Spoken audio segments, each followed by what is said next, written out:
¿Podría explicar sus principales contribuciones a la investigación en la enseñanza de la física? Bueno, creo que para empezar, en los libros que para la ESO publicamos a mediados de los 90 los compañeros del grupo Eureka con la editorial Erein, había una concreción del modelo constructivista de enseñanza de la física y la química. Los profesores y profesoras encontraban un modelo realista, subrayo lo de realista, utilizable para poner en práctica las ideas que habíamos aprendido en los cursos de formación. Por ejemplo, eran libros que se acababan, nosotros acabábamos el libro todos los años, cuando la realidad era que otros, en general los libros de texto, sobraban bastantes capítulos que no daba tiempo a dar. Pues el nuestro era realista y se acababa. Había un planteamiento completo.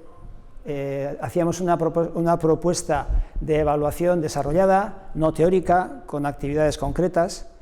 Por cierto, se basaba en la tesis doctoral del profesor Manolo Alonso, que es el que ha presentado miembro de la RSEF y que ha presentado mi candidatura al premio. La relación con él dura desde entonces. Y podían encontrar, lo que decía, una concreción de lo que se veía en teoría en cursos y demás.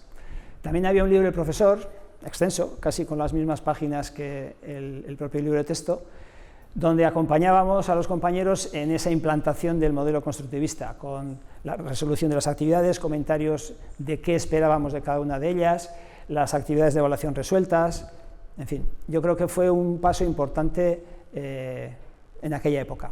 Luego, a finales de los 90, llegó la revolución digital, llegó Internet, los vídeos, los programas de simulación, los sensores para realizar medidas experimentales, y creo que acerté en integrar todo ese material tecnológico nuevo en la propuesta constructivista que había en los libros, siempre tomando como base las actividades que habíamos desarrollado para los libros. Y en ese proceso sí que me sentí un verdadero investigador, porque estaba abordando una propuesta nueva, no estaba adaptando algo preexistente, sino que era nuevo para todos nosotros. Y, por ejemplo, recuerdo, yo metido en el laboratorio, que venían el personal de limpieza a las 6:30, 7 de la tarde a avisarme que iban a cerrar, y yo estaba aquí, llevaba 2 horas, porque quería medir algo parecido a esto, la ley de Boyle, y no me salía lo que tenía que salir, porque había un error en el diseño experimental, y me tenía que ir. Y luego me daba cuenta del error, salía bien, y me sentía muy bien, pues que investigaba y que las cosas me salían, ¿no? Fue algo muy pleno para mí, muy gratificante. ¿Qué recursos técnicos y metodológicos destacaría como los más relevantes que ha incorporado a sus clases? A ver, tuve la suerte de recibir formación casi desde el principio. Al año de estar trabajando, asistí a un curso sobre didáctica constructivista y me convertí al constructivismo. Yo estaba bastante frustrado porque no entendía cómo mis alumnos no me entendían cuando yo lo preparaba todo tan bien y lo explicaba tan bien. Y claro, el profesor Carlos Furió de la Universidad de Valencia empezó a hacernos ver que existían preconceptos, esquemas alternativos en la mente de los alumnos que interferían con lo que les explicábamos, que eran persistentes y difíciles de sustituir y impedían que aprendieran física. Y nos convenció de que el cambio conceptual era posible y era deseable. Tras ese primer contacto, a los 3 años de estar trabajando, cambié de centro, vine a este de Castola, me tiré a la piscina, dejé el libro de texto tradicional y hice mi primer programa de actividades propio. Con los años, los propios teóricos, sobre todo profesores de la Universidad de Valencia que nosotros seguíamos, evolucionaron el modelo, se acercaron más al trabajo científico, pasando del mero cambio conceptual a un modelo basado en pequeñas investigaciones dirigidas por el profesor. Nuestros libros que antes citaba del mediados de los 90 intentaban recoger esas ideas. Posteriormente, ya entrado el nuevo siglo, tuve la posibilidad de participar en 2 proyectos a través de la Universidad de Mondragón sobre trabajo cooperativo y trabajo por proyectos, que fueron otra nueva posibilidad que vi para aplicar en clase. Básicamente se basa en que los alumnos tienen que trabajar de un modo mucho más autónomo, pero hay que entrenarles para ello. Yo creo que la conjunción de ambos modelos, el constructivista por un lado y el trabajo por proyectos por el otro, es el ideal para enseñar o para el proceso de enseñanza-aprendizaje de la física.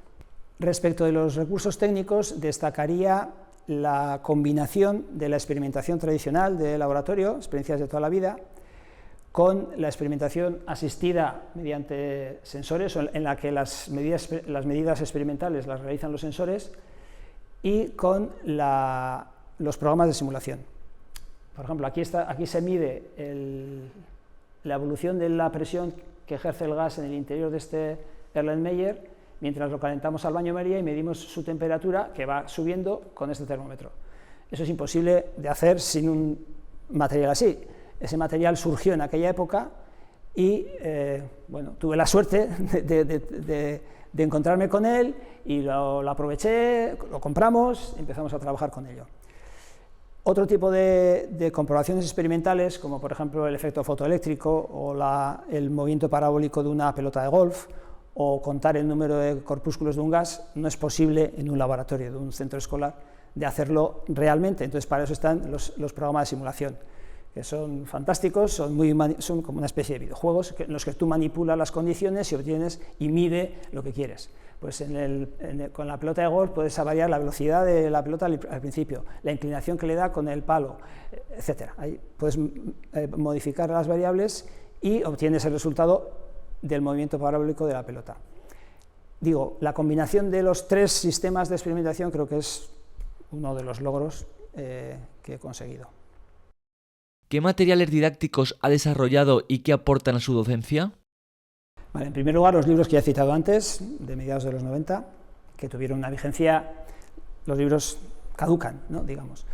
Y además, la revolución digital trajo la necesidad de cambiar el trabajo de clase y los apuntes. Entonces, ya cuando integramos con las actividades que había en los libros, pues el uso de sensores o de programas de simulación, junto con mi compañero Miquel Gil, de la Ikastola, preparamos un material en formato Word y como apuntes encuadernados al principio, y luego ya los últimos años en formato web.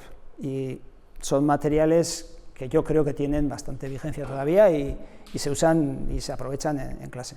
Y para terminar, con mis compañeros del grupo Eureka, desarrollamos para el Museo de la Ciencia Eureka de San Sebastián materiales para guiar las visitas de alumnos de enseñanzas medias al museo, para que en vez de dedicarse a romper y a enredar en todo, tuvieran un trabajo concreto que desarrollar, que empezaba antes en su centro, allí hacían las comprobaciones experimentales, luego es un material que tuvo unos años de vigencia y del que incluso tuvo algún premio en el concurso de Ciencia en Acción. ¿Cómo nació su vocación por la física? Mi vocación por la física, la verdad es que no sé cuándo nació, no recuerdo un momento concreto en el que dijera, quiero ser físico. Hay gente que lo dice, ¿no? El otro día oí a un señor que vio a Einstein haciendo no sé qué y eso le inspiró. Bueno, no, yo no tengo un momento así, fundacional. Yo era un niño curioso, jugaba con el Mecano, con el Electro-L, me gustaban esas cosas, y en el colegio, evidentemente, tuve un buen profesor de física en BUP, yo estudié el BUP. Juanito Landa era un profesor clásico y muy bueno, que fue capaz de hacerme ver que la física explica el mundo que nos rodea, y eso es lo que a mí me gustaba, entender pues, las cosas que tengo alrededor. Entonces, decidí estudiar física. En la carrera disfruté mucho en la relación con mis compañeros de carrera, nos juntábamos para preparar los exámenes, hacer problemas, nos lo pasábamos bien, nos gustaba resolver problemas complicados, y ya enseguida empezar la carrera tuve claro que quería dedicarme a la docencia. O sea, no hubo un momento concreto. ¿Quién me inspiró? Pues aquel profesor que tuve, evidentemente, el buen ambiente de trabajo que tuve con mis compañeros, con los que todavía me sigo reuniendo a lo largo de la carrera, y no sé, tenía vocación de profesor. ¿Qué aspectos de la docencia en física le resultan más motivadores y cuáles son los más difíciles? El ver iluminarse la cara de un alumno o una alumna cuando comprende por qué la luna no se nos cae encima a pesar de que la Tierra la traiga. O cuando es capaz de superar sus conceptos intuitivos pre-newtonianos erróneos sobre la dinámica y entiende que una canica que rueda por el suelo se para no porque dejemos de empujarla, sino porque hay una fuerza contraria al sentido del movimiento que hace el rozamiento que le empuja. O cuando explicando la tabla periódica y la configuración electrónica comprenden que eso lo explica todo, que explica por qué los átomos se unen entre sí, cómo se unen, por qué forman unas moléculas y no otras, qué es la valencia. El ser consciente de esas comprensiones y del placer que producen, y que yo he contribuido a ese placer, pues es muy gratificante. O ver a grupos trabajando, discutiendo a su manera, pensando para resolver las situaciones problemáticas que les hemos planteado, como por qué solamente vemos la 10ª parte de un iceberg y las 9 décimas partes están debajo, o por qué no se queman las alubias mientras no se les acabe el agua, entender eso, o qué hacemos para que la sopa que está muy caliente se enfríe y por qué funciona lo que hacemos. Plantearles esos problemas y ver, evidentemente aplican lo que antes hemos trabajado y son capaces de resolverlos. También es muy gratificante verles trabajar, pensar, para llegar a la resolución. Dificultades hay muchas, y que no sé, yo creo que hoy en día hay que hablar no solamente en física, sino en general en la docencia de cualquier materia. A ver, es preocupante la inestabilidad emocional de los adolescentes actuales. En muchos casos, dificultad de concentración, de escuchar al profesor que habla o a un compañero que está hablando. Su dificultad para tolerar la frustración. Yo no soy psicólogo y no he hecho un estudio científico sobre ello, pero la intuición, lo comentamos mucho, nos dice que las pantallas, en concreto el smartphone, tiene mucho que ver con eso, y padres y madres que no ejercen, también, que hacen todo lo posible por no frustrar a sus hijos, que no les ponen límites, que no les dicen nunca que no. Esa conjunción está llevando a una situación de cada vez más alumnos inestables y con dificultades para enfrentarse al estudio. Eso es una dificultad seria y que yo creo que va increciendo y que nos tiene muy preocupados. Y luego, la actitud de la administración, al menos la que me toca cercana, la administración educativa del País Vasco, tampoco es adecuada, o no me parece adecuada en algunos aspectos. Parece que lo que les preocupa es que rellenemos bien los papeles, que hagamos una programación didáctica completa donde aparezcan todos los epígrafes que tienen que aparecer, las competencias generales específicas, los descriptores, los criterios de evaluación, pero no les preocupa, o parece que no se preocupan tanto de lo que realmente hacemos en clase. Y así cada vez es mayor la distancia entre lo que pone el currículo, lo que pone el decreto, que se supone que hacemos, y lo que de verdad hacemos.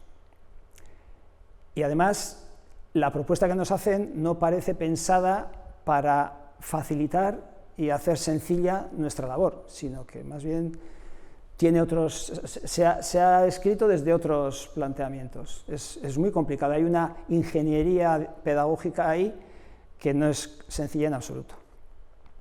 Y por otro lado, como los adolescentes, la administración también tolera mal la frustración. Es decir, presiona realmente a los equipos directivos de los centros para que no haya tantos suspensos, para que no haya repeticiones. Y los equipos directivos presionan a los profesores. Y hay profesores que no aguantan esa presión. Siempre tienes menos problemas cuando pones pocos suspensos. Y eso nos lleva a una inercia, a un modo de funcionar, a una dinámica peligrosa. Los alumnos y alumnas se acostumbran a que, aunque no trabajen mucho, al final siempre pasan de curso. Eso es una dificultad real y en parte está motivada por la actitud de la administración. ¿Cuál sería su receta para la enseñanza de la física? Bueno, como me he dicho antes, creo que combinar las pequeñas investigaciones dirigidas por el profesor, que es el que hace las preguntas y orienta la investigación, dependiendo del contenido que estemos trabajando, no se puede trabajar todo por proyectos, pero cuando se pueda, hacer proyectos por grupos que implican mucha más autonomía, porque son los grupos los que se hacen sus preguntas para avanzar en la investigación. Una combinación de ambos sistemas creo que sería lo deseable, aunque es cierto que en los últimos años cada vez hay más alumnos y alumnas que toleran muy mal la incertidumbre. El que les enfrentes a algo que no saben y les pidas que avancen solos, pues no, les genera mucha ansiedad. Te dice, pero dime tú la respuesta, porque tú eres el profe y tú sabes. Sí, pero yo creo que tú aprendas un poco más autónomo. No es más fácil cada vez. ¿Cómo ve la situación de la enseñanza de la física en España?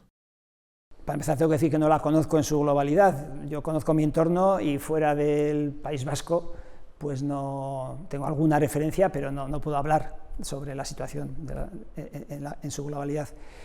Pero en lo que tengo alrededor, creo que avanzamos poco. Venimos de una tradición, diría, nefasta para la enseñanza de las ciencias, de una tradición memorística. De hecho, hasta este año, hasta este curso, en el examen de física de la prueba de acceso a la universidad, la que se hace al acabar el bachiller, la selectividad, el 40% de la nota se jugaba en 2 preguntas de teoría, del tipo reflexión y refracción de ondas o ley de la gravitación universal de Newton, memorísticas. Este año se ha empezado a cambiar con bastante reticencia por parte de muchos compañeros y ya veremos. No es el poner una pregunta que se responde aprendiendo memorísticamente, no es el modo de saber si alguien sabe física o no. Ya digo que es una cuestión de tradición. En España, yo creo que en general las oposiciones se basan en estudio memorístico de extensos temarios. En otros países no es así.